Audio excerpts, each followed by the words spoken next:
nous sortons de cette énième audience qui a été renvoyée au 5 août à la demande de la partie requérante, c'est-à-dire à la demande de la partie demanderesse, c'est-à-dire nous, CAP. Il ressort tout simplement que Ecobank et UBA n'ont plus fourni les conclusions. Ces banques attendent maintenant la fixation.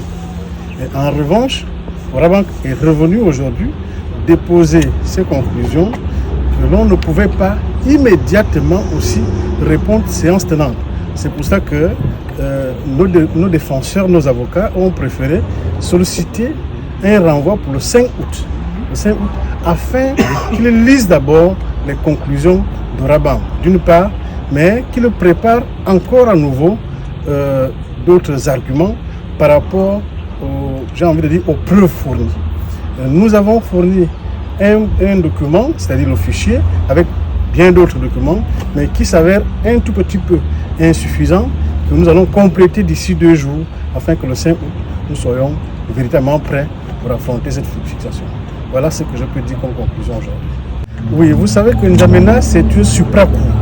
C'est la cour de la communauté. Et donc, nous sommes ici devant une cour locale qui examine la question de commerce tout azimut. Et nous sommes dans un dossier commercial où les banques ont fouillé sur le droit, pas toutes les banques, je vais parler d'Orabank, Ecobank et UBA. Et nous avons porté plainte à ces banques parce qu'ils ont fait dans le blanchiment d'argent. Et nous pensons que le verdict qui sort de N'Djamena est presque lié dans la mesure où N'Djamena estime tout simplement que nous reçoit le dossier tout simplement parce qu'il pense que le CAP a le droit de porter plainte. Le CAP a le droit de poursuivre ces banques. En revanche, c'est Orabank seul.